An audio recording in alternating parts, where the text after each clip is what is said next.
continue our festive holiday season. As you can see back behind us, we are in the holiday spirit. Food, fun, fellowship. How about our fight game? Well, more importantly, how about our friends? That's where we're at today.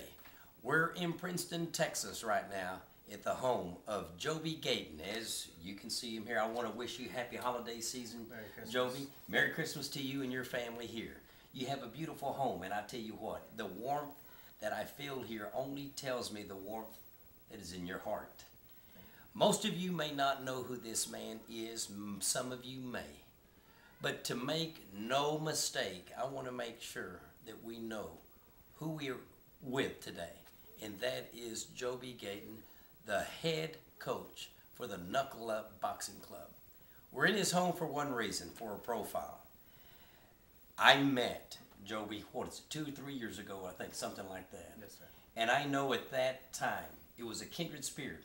I never forget, it was at Barney and me's tournament, one of his tournaments. And your wife was there, you had the babies there, and before I knew it, I think I even told you, I saw the reflection of a family involved in boxing that sometimes probably took your time away from the family. You remember that? Yes, sir. Well, today, I want to make sure we understand who we're with today. I have tried in so many ways. You never see me lost for words, and today I'm speaking a little slower. What I see in front of me here is pretty much the definition of humility. If we had to grab Webster's dictionary right now and pull the word humility out, humbleness, you would see this man's face. Let me ask you right now, Joby, I know you've been in the boxing game for a good while. Tell me something about how you got started in the boxing game. I think I was 15 years old, and I actually got in trouble at school.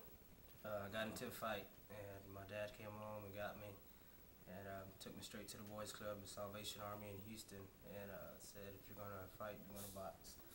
Wow. A week later, I fought and won the Golden Gloves. Wow. That was my first fight. Wow, and the Golden Gloves. Yes, sir. And after that, was a passion kind of formulated inside you for the sport, or what happened? Yeah, I fell in love with it right away.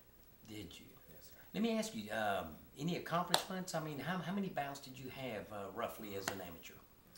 I want to say around 30. Wow. I won the Houston Golden Gloves. I won Dallas Golden Gloves several times. I won the junior and senior box-offs. Went to nationals twice. Fought in the 92 Olympic trials. Wow.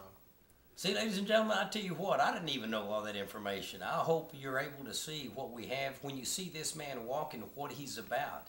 But what he's even bigger about, which I know, I sit here and I see the way you take care of these young warriors. I call them warriors because you know what, when you get in the ring, it takes a special person to be able to climb in that ring, doesn't it? yes, sir. It does.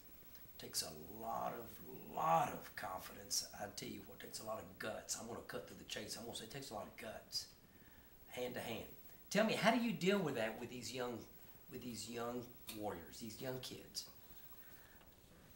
I try to keep them motivated, and I just let them know that they can do it. I reassure them, and I try to train them and give them the skills they need to step into that ring, because it takes a lot of courage for a kid to step in that ring. Well, let me ask you, with that, I know, when you formulated Knuckle Up, what was the goal of this gym? Of your passion, what was the goal?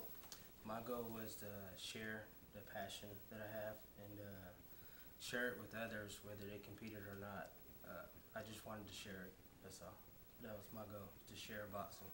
And what you also did in that, you took young kids off the street.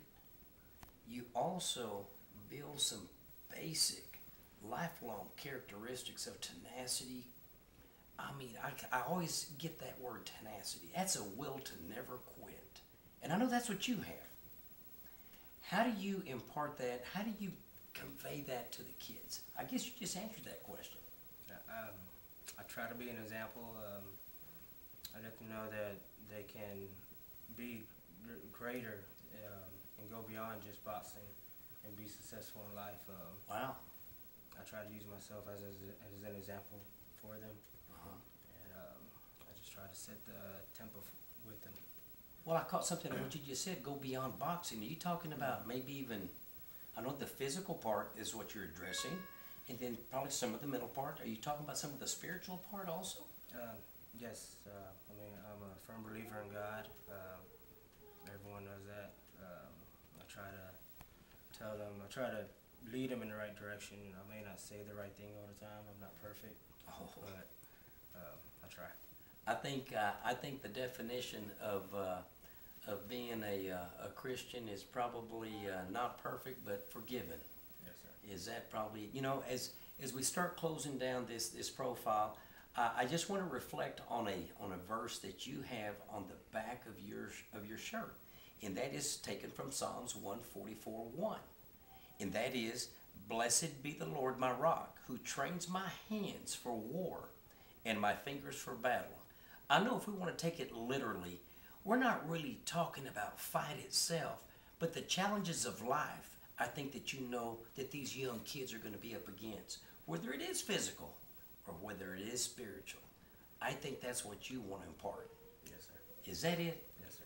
I tell you what, I'm going to ask you, is there anything you would like these fans out here just to know, a special part of you that just resides that I've just not touched? Because I'm going to tell you right now, I never knew you were in the Olympics, you know, on the box off of the Olympics. I never knew that. Anything else you can tell us, Joby? He's humble. Don't forget, he's humble. Humility here. Tell me something. I think anyone that knows me knows that I love boxing and that I love friends and family. I just like being around people and sharing the love for this sport. Well, I tell you what, we're going to close this up, but you know what point I'm going to make here? I'm going to wrap this up. Just imagine what this world would be like if we wore the true colors of humility, of humbleness that reside right here. I think we would have a world that would be a giving world that everyone would be receiving. Just to say it bluntly, if we're all giving, we're all receiving. On behalf of www.NorthTexasFisticuffs.com, it's been my pleasure to be here with a man who I need to follow closer, and a man who resides within the ring, his heart. Stay tuned for another session of Roland's Recap. Until then, we say happy holiday season.